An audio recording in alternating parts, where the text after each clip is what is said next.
Hai adik-adik, kembali lagi dengan Kak Rina di online class 101. Kali ini kita akan belajar kelas 6 tema 5, subtema 2, usaha di sekitarku.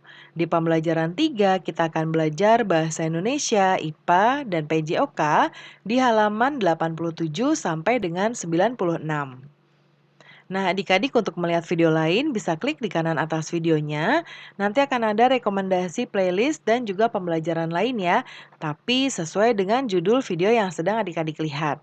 Kalau mau lihat yang lebih lengkap bisa klik di kolom deskripsi. Nanti akan ada daftar pembelajaran daftar playlistnya. Misalnya adik-adik mau lihat kelas 6 ya, semua temanya ada di sini. Nanti klik linknya atau klik biru-birunya. Nanti kita akan masuk ke daftar playlist kelas 6. Misalnya nih adik-adik mau lihat kelas 6 tema 4, berarti klik yang ini. Klik putar semua, nanti kita akan bisa lihat di sebelah kanannya, ini daftar pembelajarannya. Ini dibuatnya berurutan, jadi adik-adik tinggal cari aja ya, mau lihat subtema berapa, lalu pembelajaran berapa, dan juga halaman berapa. Nah, adik-adik, tahukah kamu bahwa ada juga wirausaha di bidang olahraga? Iya, bagi mereka yang memiliki keterampilan dan minat, banyak juga peluang usaha di bidang olahraga. Nah, adik-adik masih ingat cara melakukan langkah awal dalam senam irama? Nah, apa saja geraknya? Nah, ini boleh adik-adik catat ya.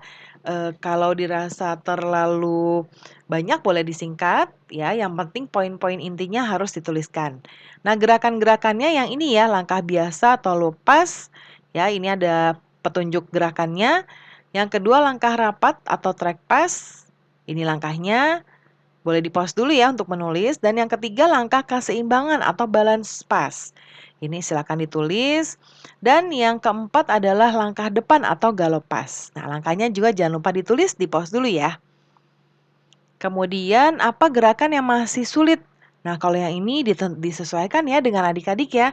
Yang mana yang masih sulit adik-adik lakukan. Nah, kemudian untuk pertanyaan berikutnya, pernahkah terpikir olehmu di mana perlengkapan tersebut dapat diperoleh? Apakah ada wirausaha di sekitarmu yang menyediakan perlengkapan tersebut? Nah, perlengkapan olahraga senam irama dapat diperoleh di toko olahraga ya. Sedangkan untuk perlengkapan olahraga lainnya seperti seragam bisa didapatkan di sekolah.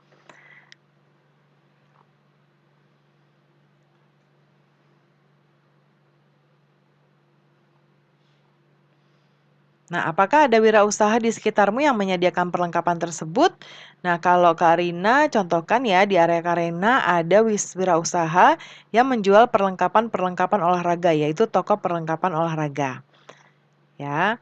Nah, kemudian berikutnya, nah ini ya tadi langkah-langkah dalam senam ya. Yang pertama ada langkah 3, langkah ganti, kemudian langkah pantul, langkah silang lingkar ya.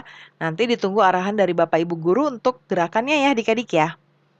Nah, kemudian kata Benny di sini berolahraga secara teratur baik untuk kesehatan kita. Tahukah kamu bahwa ternyata medan magnet juga berpengaruh terhadap kesehatan? Nah, manfaat magnet untuk kesehatan sudah dikenal sejak lama ya adik-adik. Masyarakat Tionghoa dan India kuno telah membuktikan bahwa penggunaan batu yang menghasilkan magnet dapat mengatasi berbagai jenis penyakit.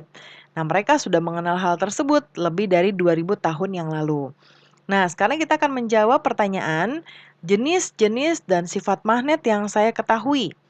Ya, yaitu yang pertama magnet tidak tetap dan magnet tetap.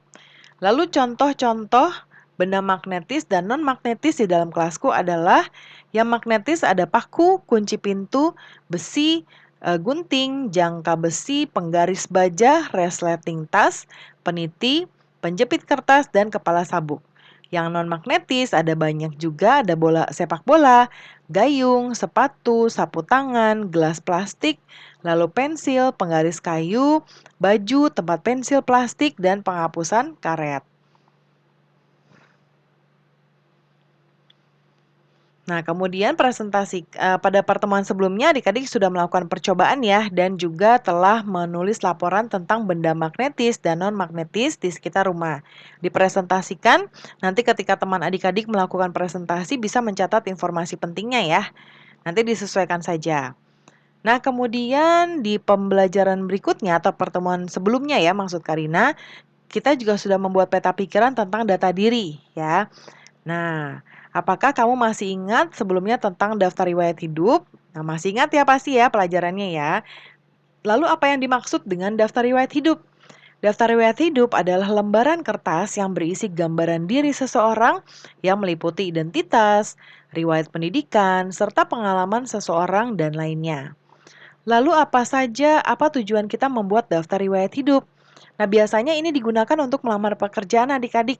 Karena kan daftar riwayat hidup ya, jadi ini berisi data pribadi kita, mulai dari tanggal lahir, nama lengkap, alamat, dan lain sebagainya. Lalu ada juga bagian kita mengisi pengalaman kerja, ya seperti itu. Lalu apa saja yang perlu dicantumkan dalam riwayat hidup? Nah, ini dia, identitas diri, riwayat pendidikan, riwayat pekerjaan, dan keterangan lainnya. Nah, ini contoh, petunjuk pengisian daftar riwayat hidup ya. Nah, tadi ada data pribadi, ya bidang yang diminati, riwayat pendidikan mulai dari TK sampai kuliah, lalu ekstrakurikuler dan kursus kalau ada dicantumkan. Kecakapan itu salah satunya keahlian ya, misalnya contoh nih Kak Rina keahliannya membuat video gitu ya, atau Kak Rina keahliannya menulis ya, menulis buku atau menulis cerpen dan lain sebagainya. Kemudian, nah ini contoh, formulirnya ya. Nah, seperti ini, ya. Nah, pembelajaran kita sudah selesai ya adik-adik. Terima kasih sudah menonton sampai akhir. Mohon dimaafkan apabila ada kesalahan dalam perkataan maupun dalam materi yang diberikan. Sampai jumpa di pembelajaran berikutnya.